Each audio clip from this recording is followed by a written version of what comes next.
Straight ahead on 12 News, call him the ice cream kid. Most of the time you just hear them scream ice cream and bounce up and down. The Brooklyn Park teen with a unique way of saving up for college. Plus, the most sought-after seats in Plymouth and the people who get there early for them. But first, jobs that are apparently easy to find. 12 News starts right now.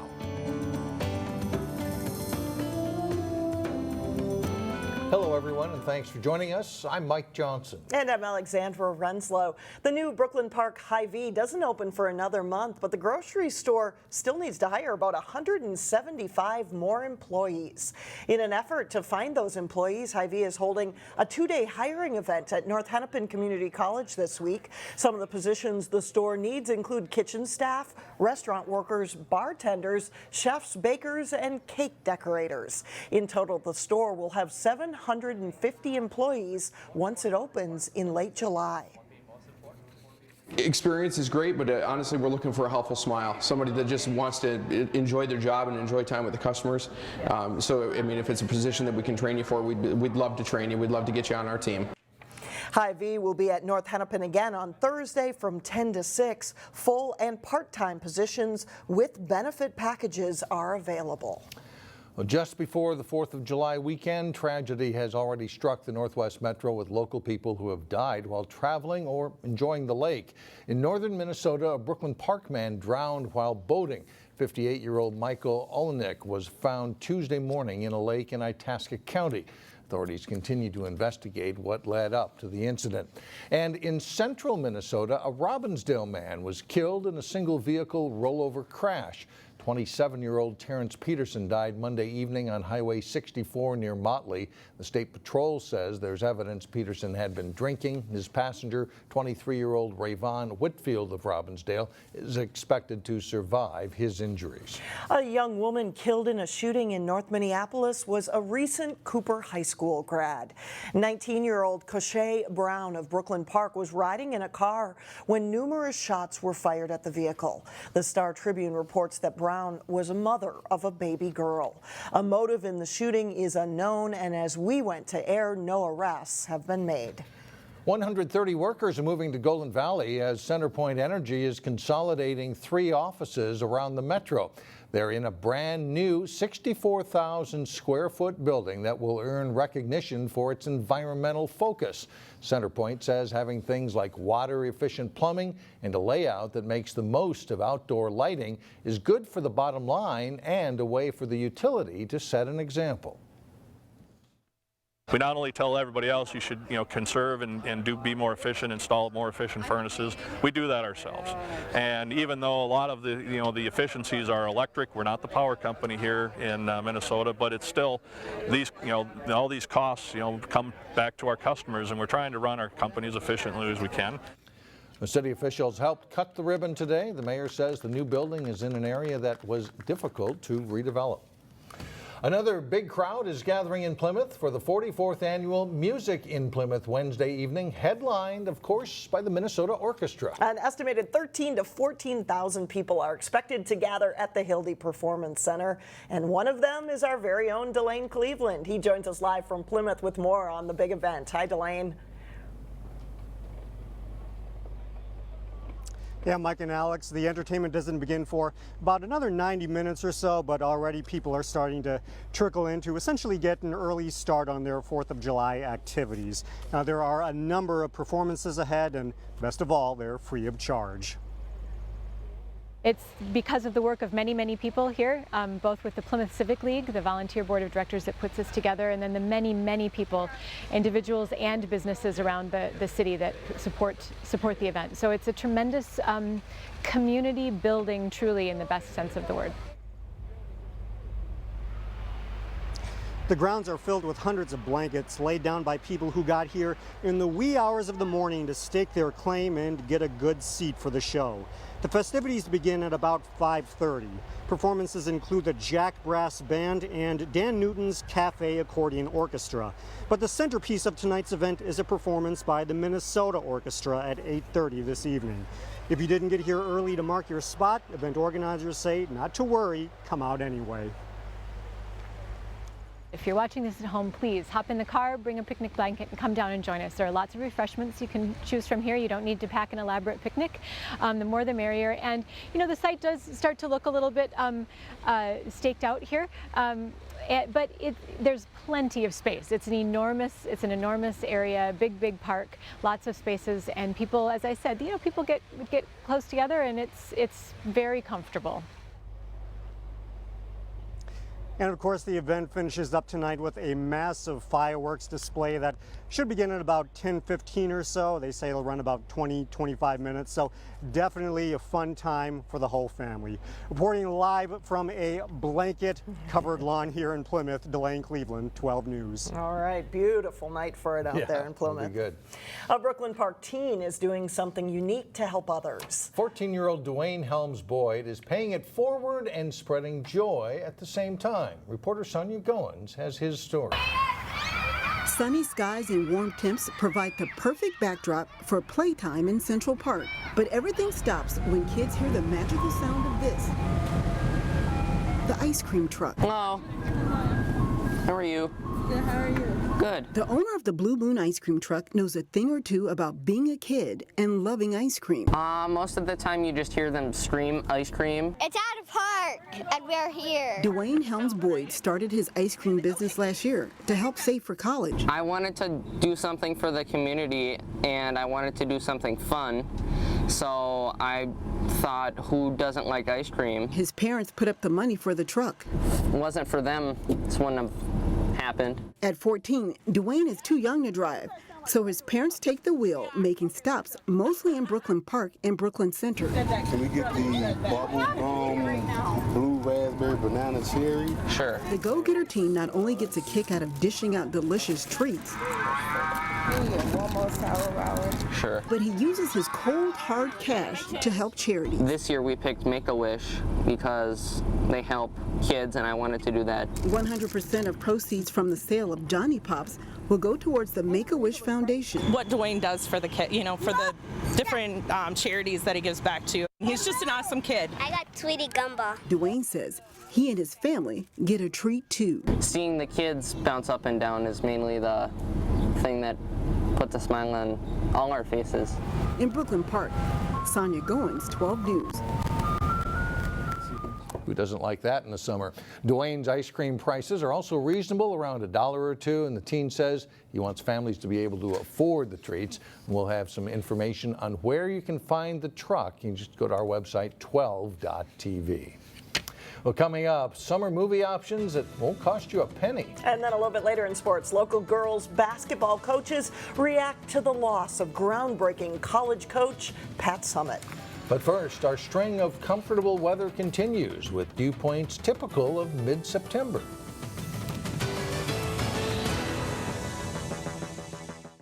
Welcome back, everyone. Summer camps and admissions can get expensive for parents. But there's one summer entertainment option that is completely free.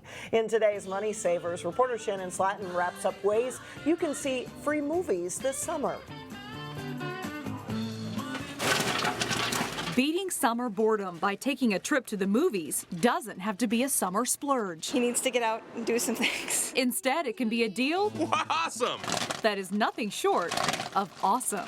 Everything is awesome. Even if it's a trip to see a movie kids know by heart. So there's a bunch of people and Lord Business doesn't want them to build all the stuff of his stuff.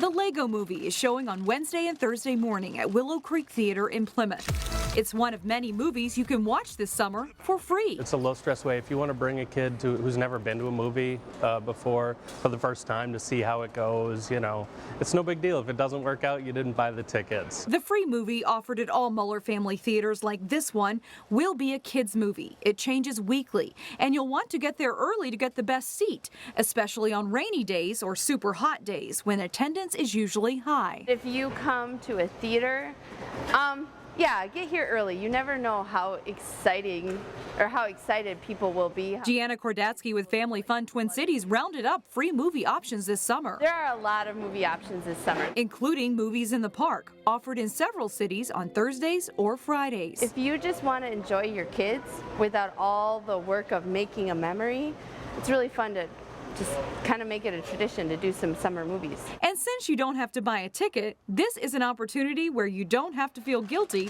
about splurging on the popcorn. In Plymouth, Shannon Slatton, 12 News. Maple Grove offers a movie on Town Green every Friday, and that begins August 10th. We have a wrap-up of all the free summer movies in our area posted on our website, and that's 12.tv. Great option for parents. Free is good. Free is always good. Coming up, we return to music in Plymouth, where we get a taste of New Orleans. But first, we have highlights from a pair of North Hennepin League American Legion baseball games. John Jacobson is in next with sports. New baseball season is underway, and they're busy. And these are some of the same kids, some of the same players that played during the high school year. During the high school season, and a little bit of a break, but not really. Going to go right into American Legion season. Baseball teams that were in the state tournament for high school got a late start on their American Legion schedules. That means a busy stretch to make up games. Maple Grove was one of those teams. They hosted Westphal Armstrong Tuesday night. In the bottom of the first inning, Maple Grove's Jordan Albers with a 2-out hit that scores 2 runs and caps a 7-run inning for the Crimson. Top of the second, Charlie Horton drops in a called strike 3, strikes out the side for MG in the second. Bottom of the second inning, Luke Hansen's high chopper gets over the Armstrong third baseman and scores 2 more runs for a 9-0 Maple Grove lead. Bottom of the fourth, with the bases loaded, Horton sends a shot to the gap. This will clear the bags and gives Maple Grove a 14-0 lead. Horton comes home on a single up the middle by Drew Lewis. Maple Grove beats Armstrong 15-1 in 5 innings. A couple of miles from Maple Grove, Osseo hosting Coon Rapids in Legion play. First inning, Coon Rapids, Noah Koss with a bounce to the third. It's mishandled. John Olson scores. Coon Rapids goes up 2-0. A better result for Osseo in the fourth. Eric Lyons with a nice pickup here. Tags the runner and then fires to first to complete a double play. Osseo escapes a jam, and it's still 2-0 after 4. Fifth inning, Avery Lehman of Coon Rapids hits what looks like a double play ball, but it takes a bad hop. Jake Dumovic and Koss score, and Coon Rapids goes up 5-0. Osseo gets on the board in the bottom of the fifth. John Tomzik with a high fly ball over the left field fence for a solo home run. And he hopes will jumpstart a rally. It's 5-1 after Tomzik's drive. In the sixth, Osseo turns another nice double play. First baseman Matt Bezdacek steps on first and throws to second for the tag. But it's Coon Rapids winning this game 9-1. Once again, the Osseo Park Center boys program is hosting a summer league in lacrosse. Osseo Park Center hosting one of 2 Blaine teams in the league. And OPC strikes early. Carter Compton splits between the defenders, fires a shot in for a 1-0 lead. Nate Musio with a little change of pace. He gets by the defender and tucks it in to make it 3-0 OPC. Jack Hauser takes the pass, beats the defender, and goes low with the shot. And it's a 4-0 game. Still in the first quarter, Blaine a man down. Alec Johnson spins and works his way free from the defender, bounces the shot in. And Osseo Park Center makes it 5-0 after 1 quarter. On the fast break in the second quarter, Griffin Garrity takes the pass in close and turns to score for a 6-0 lead. And the first shot here bounces over the net, but Damon Lingeson is in the right place. He brings it out front and patiently puts the shot away. It's 11-0 at the half. Osseo Park Center wins it 15-1. The basketball world lost a pioneer Tuesday morning when Pat Summitt died at age 64. Summitt coached the University of Tennessee women's team to 1,098 wins and 8 national championships in 38 years of coaching the Lady Vols. She stepped down in 2012 after a diagnosis of early onset dementia, which took her life. We asked 3 local prep coaches what Pat Summitt meant to them and to coaching. She has been just an inspiration for me. I can remember when I was a senior in college, the women's Final Four was here in the Twin Cities. And I had the opportunity to go to it, and it was Tennessee versus UConn in the championship. And I just remember sitting and watching her coach and the intensity she brings and the fierceness she has. It's just, you know, I think she changed the game of women's basketball, definitely. You know, she's a legend. She is, you know, she's what John Wooden was to men's basketball, is what she's done for women's basketball. But I think what Pat did transcended gender. I mean, Pat was good for basketball, and it doesn't matter men, women, and you saw that yesterday with all the different memorials that were being posted on Twitter. And it wasn't just female athletes; it was men's athletes, it was men's coaches. The thing that I remember most about her, and everything that I've heard about her, is that she was a great coach, but yet she cared about her athletes off the court as well. And what's unheard of is that 100% of her athletes graduated. That's just unheard of nowadays. And to me, that's a special person. Gem of a coach and a wonderful woman. Yeah, what a great idea to talk to those local coaches. Yeah. Thanks a lot, John. Still ahead, Mardi Gras in Plymouth? Well, sort of, but a taste of Bourbon Street is coming our way next.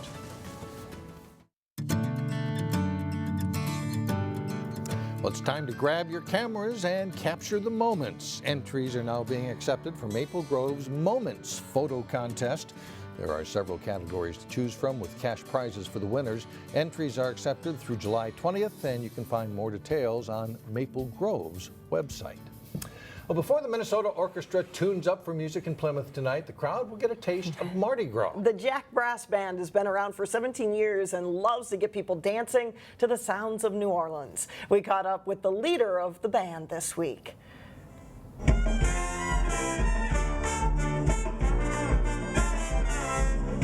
It really is a part of the whole culture of New Orleans. American jazz actually is the only native art form that is from the United States, and which all originated with the brass bands. It's very emotional. We actually don't use any sheet music. You play from your heart and what you're feeling in the moment. So we could actually play the same song on two different events in the same week, and they may actually come across slightly different based on how the individual musicians feel and interpret the music.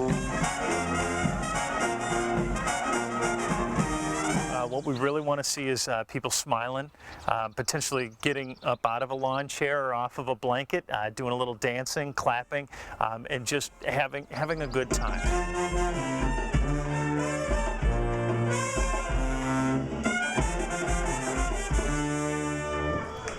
You want to go right on out there tonight, right? It's kind of interesting. He told us that they don't always play the same way every night. It could be different. So you don't know what you're going to get. If you heard it earlier, it could be different. That's right. Thanks so much for joining us. And we'll see you back here tomorrow starting at 4.